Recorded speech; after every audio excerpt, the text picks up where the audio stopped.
Yo, what's going on everybody? Sankus here, and in this video I want to show you how I made this mustache bass. I call it the mustache bass because of the way the wavetable looks, and it sounds a little something like this.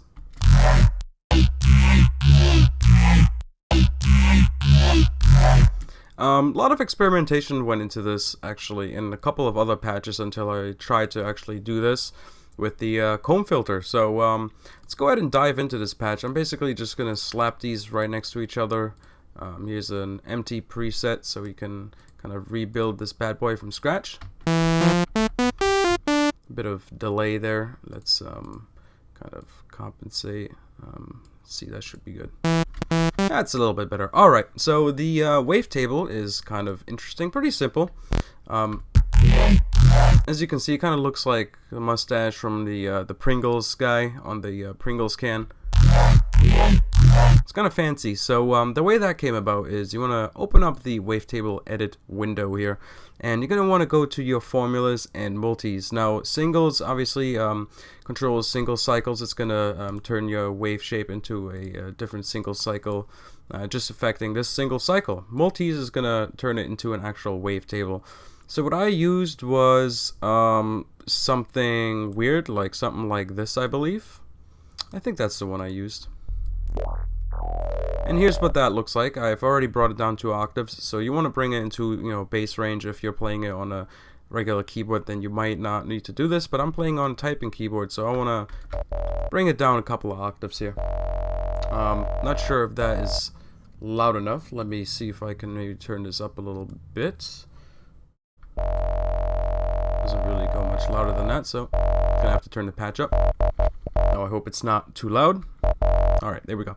So this is basically the first step you need to take to create this kind of wavetable. Now as you can see, I'm using mirror here, which basically flips the wavetable, and it creates another one and then flips it or mirrors it, so you have these 2 identical wavetables except that they're mirrored. So what you're going to want to do is go to your warping function here and select the mirror. As you can see, that turns it into this cool little mustache that I wish I had.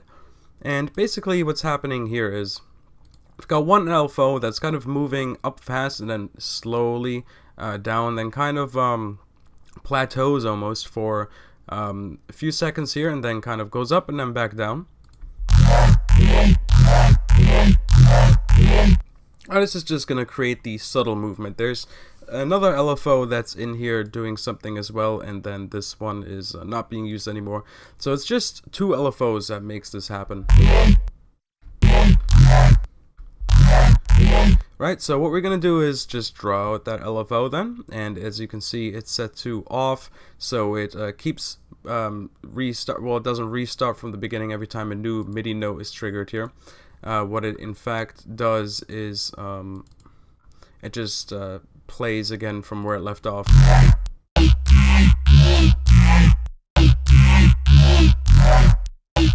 Or pretty much keeps cycling through, I should say. And it's 1/2, so it's a quite slow LFO here. So we're going to set it to something like that. And let's do something like this. It's probably not going to be exact. And slight LFO changes can make a pretty big difference, but this shouldn't make it sound too different. And if it does, well, you have the patch in front of you where you can do things more precisely, but we're going to try and nail this here. So this is on the wavetable position. This is what's moving the wavetable around, and then it's also on the mirror here, and that's what's, well, again, moving it around and adding to that texture movement.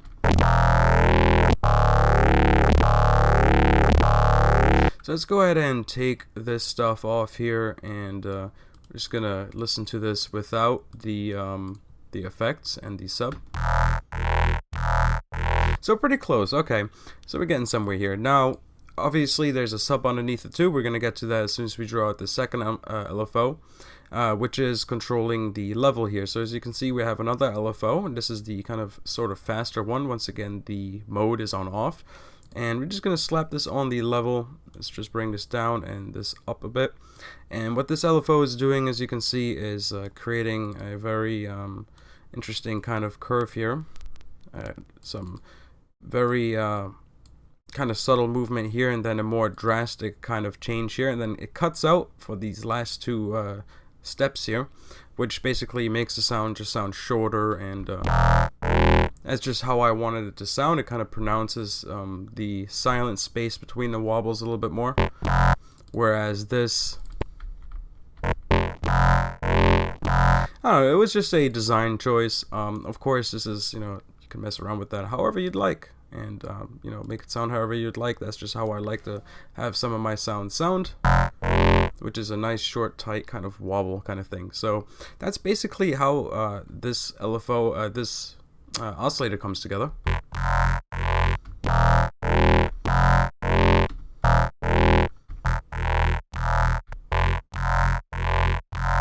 So it just sounds a little bit different because there is some processing on this, some wave shaping and stuff. So let's go ahead and turn that off as well.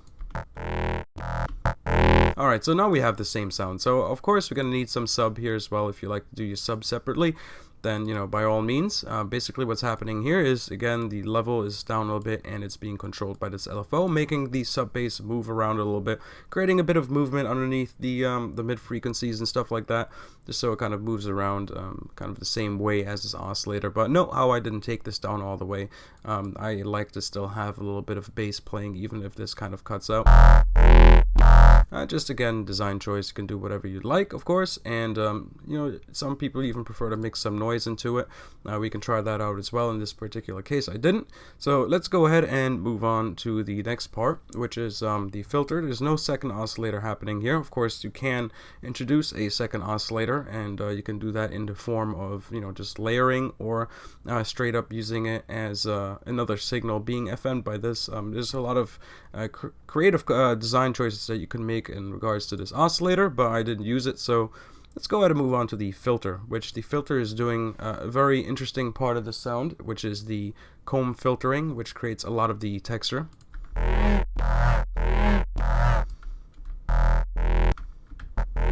As you can hear, it kind of messes up the sound a bit, which we kind of play off of in the effects part and kind of clean it up and make it sound a bit better, which gives us that cool little Reese effect.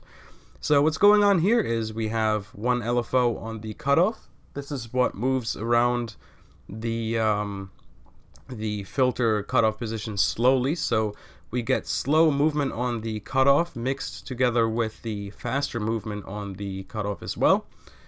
So that kind of creates a kind of interesting kind of relationship between those LFOs. So let's try to get that pretty close. Of course, we need to set it to combs H6 plus, so that's under flanges. Then comb H6 plus, not minors. There's a couple different ones. Now, once you load it up, you'll see it kind of looks like this. Once you increase the resonance and all this stuff over here, you'll see that kind of changes it and intensifies it a bit. So what I decided to do with that is slap an LFO on the resonance. So this is going to move the resonance around according to the level, in sync with the level, I should say. And this is going to, as I said, increase the kind of intensity of the filter here. And of course we have LFO 2 here as well. Now again, this is what moves around a lot of the texture and creates that weird kind of monstery, kind of weird sound. It doesn't sound too monstery yet, but this is what kind of sets the foundation for that. And it is not such a intense effect in this one as it is over here, because the mix is being modulated as well. We also have the drive up a bit, which, as you can see, just kind of cranks up the filter and makes it a bit more intense as well. Add some drive to it. Take the mix down, and this is once again being moved around by the LFO2 as well. So we're kind of mixing in this filter a little bit, so we're kind of introducing the texture that this is creating slowly rather than having it be totally overbearing. And let's set this to mono and legato as well and bring the time up so we can do some pitch bending.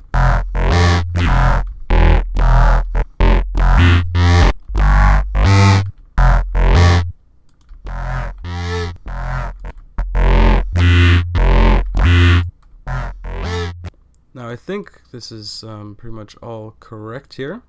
Just trying to make sure. It does sound a little bit different, but again, some minor changes are going to make it sound a little bit different. I'm trying to do my best here. 1/2, 1/4, 1/2, 1/4. That's all correct. So I think that's pretty much it for this page here. Just once again, want to fly through this, make sure everything is correct. Everything looks pretty much the same. Now again, moving on to the effects section, this is where things get a little bit more interesting. We have a little bit of Hyperdimension Expansion. This adds, well, dimension to the sound by widening it out a bit. A lot of detuning, very high rate, 7 on the unison voices here.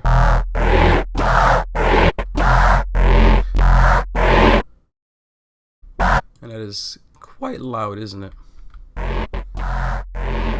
That was kind of loud, sorry about that. So this is being moved around with the LFO2 as well.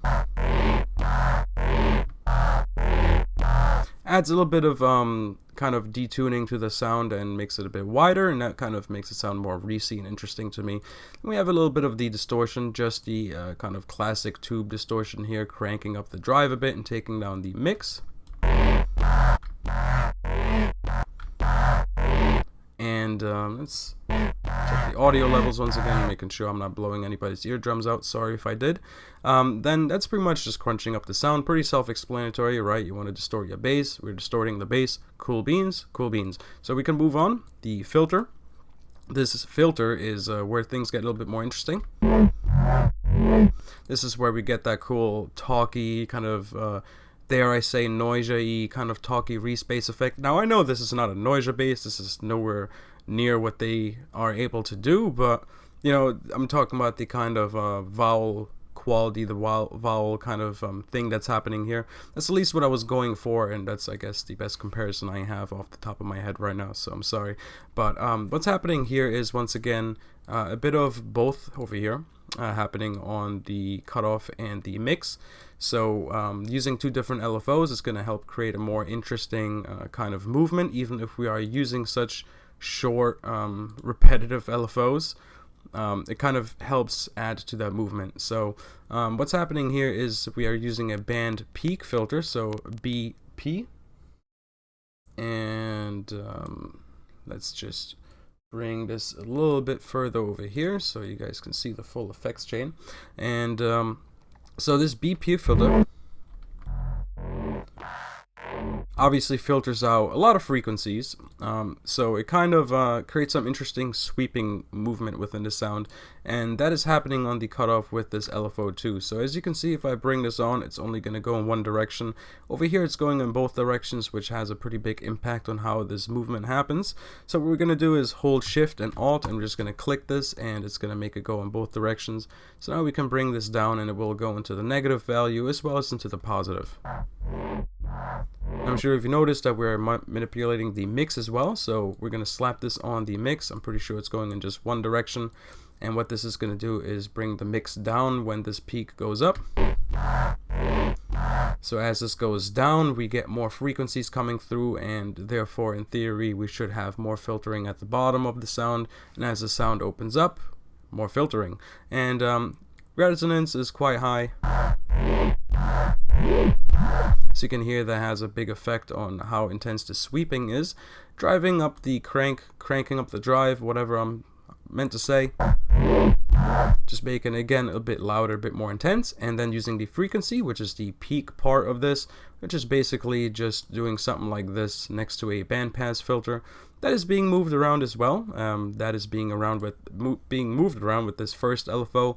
Very subtle movement, very small change, but it does kind of, I almost just brought this on the second one, and that is kind of, again, playing against the bandpass, and just there to kind of create more interesting movement. Let's send this directly out. That's what I also forgot to do. Sub is going directly out, so it's not being processed by any of this stuff.